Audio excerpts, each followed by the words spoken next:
Assalamualaikum warahmatullahi wabarakatuh. Perkenalkan, saya Silhi Zati Lukmia dengan NIM 1951305 dari kelas 2C Program Studi Pendidikan Matematika Institut Pendidikan Indonesia. Dalam kesempatan kali ini, saya akan mempraktekkan simulasi mengajar secara virtual yang mana ini adalah salah satu tugas dari mata kuliah strategi belajar yang diampu oleh Ibu Dr. Tina Sri Sumartini MPD. Dalam simulasi pembelajaran kali ini, saya akan menggunakan strategi pembelajaran mandiri dan pendekatan induktif. Strategi pembelajaran mandiri ini merupakan strategi pembelajaran yang bertujuan untuk membentuk inisiatif dari tiap individu, kemandirian, dan peningkatan dirinya.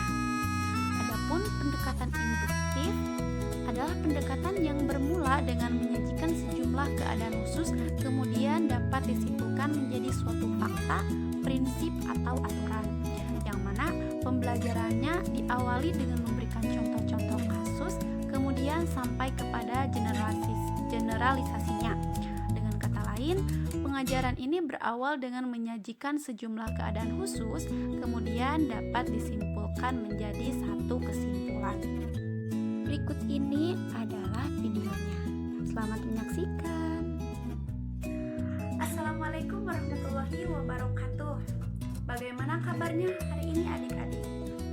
Alhamdulillah ya. Semoga Allah selalu senantiasa memberikan kesehatan kepada kita semua. Apakah hari ini ada yang tidak hadir? Tidak? Oke, bagus. Tetap semangat ya. Nah, baik, sebelumnya apakah pertemuan kemarin ada tugas? Tidak ada ya? Oke, kalau tidak ada, mudah-mudahan materi yang sudah dipahami sebelumnya dapat dimengerti dan bisa dipahamkan lagi kepada orang lain. Untuk materi selanjutnya kita akan membahas tentang diagram ya.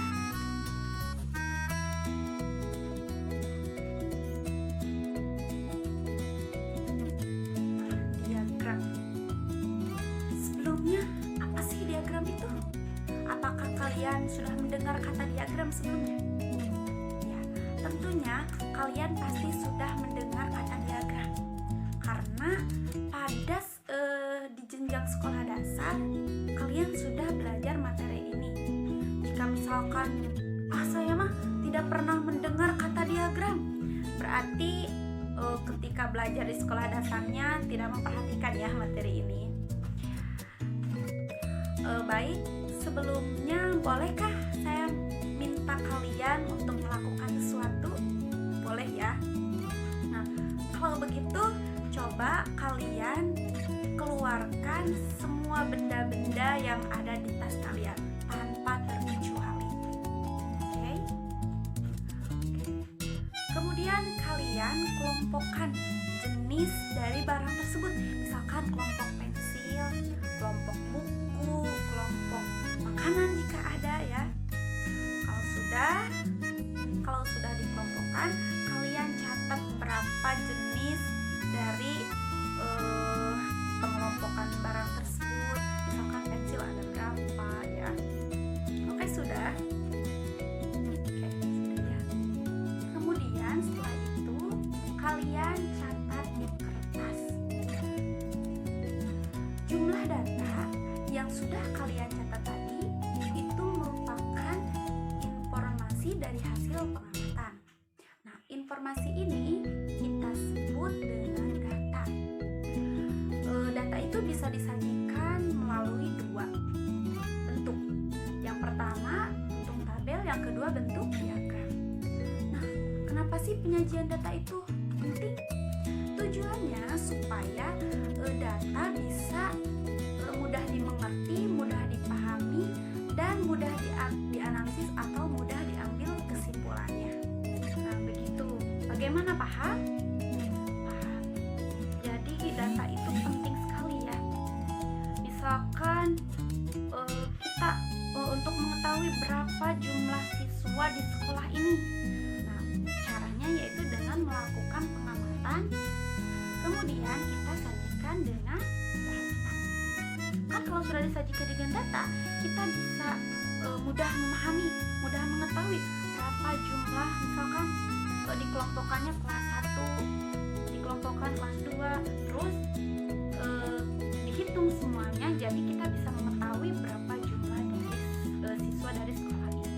Nah, itu salah satu tujuan dari adanya penyajian data. Nah, sekarang kita langsung ke materi diagram itu. Materi diagram atau diagram ada 3 jenis ya. Yang pertama ada diagram batang atau balok. Yang kedua ada diagram garis, titik-titik ya. Dan yang ketiga ada diagram lingkaran.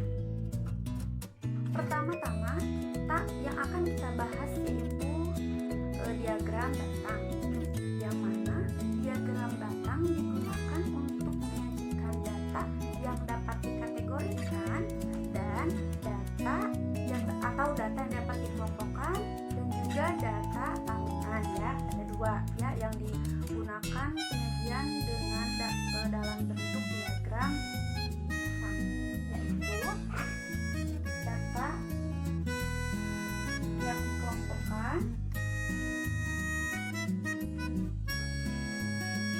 dan data tahunan. Nah, untuk data yang dapat dikelompokkan atau dikategorikan, misalnya siswa, nilai ulangan siswa, hobi, dan lain sebagainya. Adapun untuk data tahunan, misalkan harga barang dari tahun ke tahun, kemudian keuntungan dari tahun ke tahun, dan lain sebagainya. Pada diagram batang, data akan digambarkan dengan bentuk persegi panjang yang memanjang ke atas, yang mana si lebarnya itu harus sama ya, dan tidak boleh berdempetan. Jadi harus ada jarak antara data yang satu yang memanjang ke atas dengan data yang lainnya. Lalu bagaimana sih cara menyajikan data dalam bentuk diagram batang? Mari kita simak contoh berikut ini ya.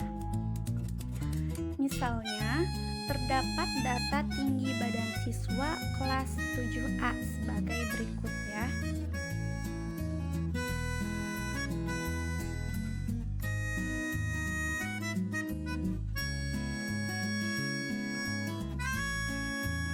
Untuk menentukan atau menggambar diagram batangnya, kita harus menentukan dulu banyak siswa masing-masing tinggi badannya. Dengan cara kita mengurutkan nilai tinggi badannya dari yang terkecil sampai yang terbesar. Kemudian kita susun dalam bentuk tabel, yang dimana tabel itu berisi ke data siswa,